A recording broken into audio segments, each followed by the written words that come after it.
Assalomu alaykum barchaga Sho'xtrade obunachilari. Bugun biz sizlar bilan Xnes Brokerdan ro'yxatdan o'tishni o'rganamiz. Ushbu video ostidagi silk orqali Xnes Brokerga kirib olamiz. Ko'rishlar mumkin va Xnes Broker bizni shu saytga olib kiradi. O'ng tomonda turgan Sign in knopkasini bosib olamiz. Bosganimizdan so'ng o'sha akkaunt yaratishga o'tamiz, ya'ni create an account. Bosganimizdan so'ng country chiqadi. Countryga biz O'zbekistonni kiritib olishimiz kerak bo'ladi. Xo'p, O'zbekistonni kiritgandan so'ng email, ya'ni Gmailni kiritganimiz yaxshiroq. O'zingizga xavfsiz bo'lgan Gmailni kiriting.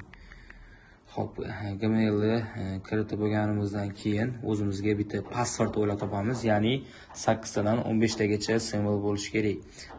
Bosh harfi katta harf bilan boshlanishi kerak, iloji boricha sonlar qo'shinglar. Password kiritib oldik.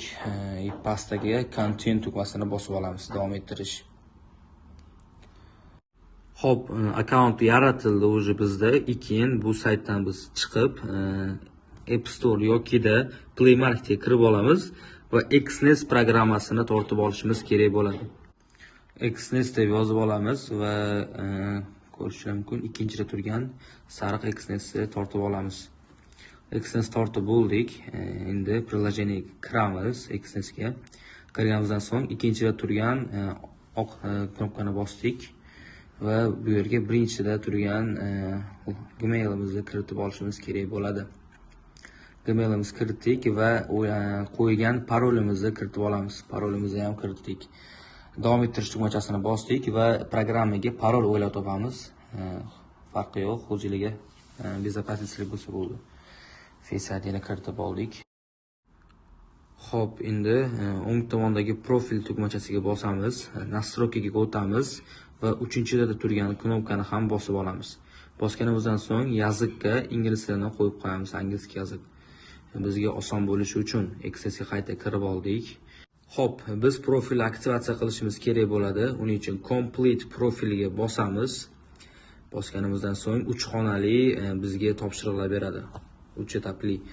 Xo'p, birinchi o'rinda Gmailimizga SMS yubordik. SMS kodini yozib olamiz. Gmailimizga SMS keldi. Yozganimizdan so'ng telefon nomerimizni yozamiz. O'zim telefon nomerimni yozib qoldirdim bu yerga. Continue tugmachasini bosamiz. Xo'p,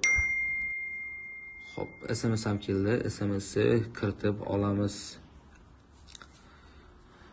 Kiritib olganimizdan so'ng bizga pasportimizdagi 18 yoshdan baland bo'lishi kerak. Pasportimizdagi to'liq ma'lumotlarni kiritib olamiz. Ism, familiya, tug'ilgan yil, oy, jinsiylarni kiritib olishingiz kerak bo'ladi.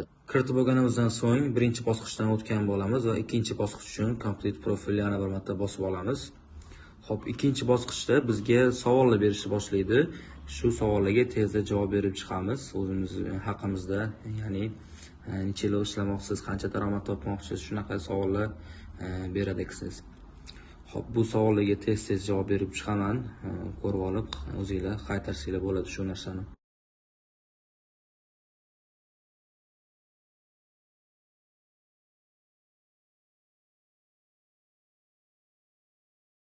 Xo'p, tugatib bo'ldik va biz bu yerga pasportimizdagi to'liq ism, familiyamizni kiritishimiz kerak bo'ladi. Kiritganimizdan so'ng qabul qilib olamiz, submit dokumentni yuboramiz va biz bu yerga pasportni bosib olishimiz kerak bo'ladi va pasportimizdagi shu rasmni joylashimiz kerak bo'ladi.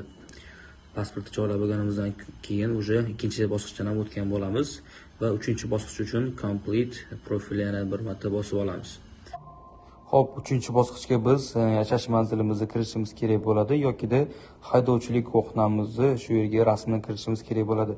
Buning uchun biz MyGo.uz deb yozib olamiz. Xo'p, saytga kirib olganimizdan keyin ro'yxatdan o'tish tugmasini bosamiz. Ro'yxatdan o'tmaganlar bo'lsa, bemalol ro'yxatdan o'tib olsanglar bo'ladi. Barcha daniylarni kiritib, ro'yxatdan o'tib olganlar bo'lsa, yashash manziliga o'tib, pochta indeksda screenshot qilib joylashsanglar bo'ladi. Yokida haydovchilik guvohnomangiz bo'lsa, shuni rasmga olib, rasmini qo'ysanglar bo'ladi. Biz rasmga olgandik. Endi buni qo'yib olamiz. Qo'yib olganimizdan keyin submit dokumentni bosib, o'sha 24 soat ichida qabul qilishadi. bitta update etib qolganimizdan keyin уже biz ro'yxatdan o'tgan bo'lamiz.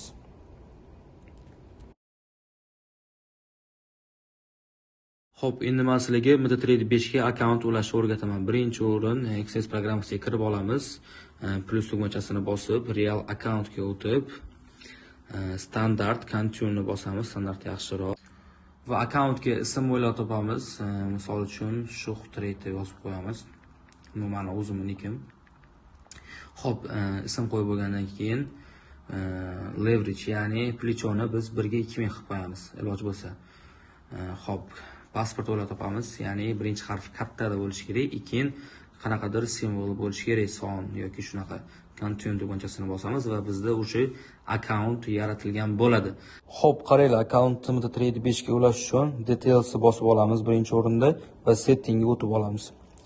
Keyin bu yerda Extens MetaTrader Real 2 ni kopirovka qilib, MetaTrader 5 platformasiga kirib olamiz. Bu yerda Extens brokerida serverga MetaTrader 2 ni bosib olamiz Real.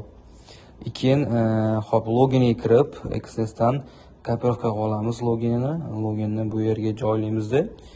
Keyin qo'ygan parolimizni, vidite parol deb qo'ygan, shu yerga yozib olamiz.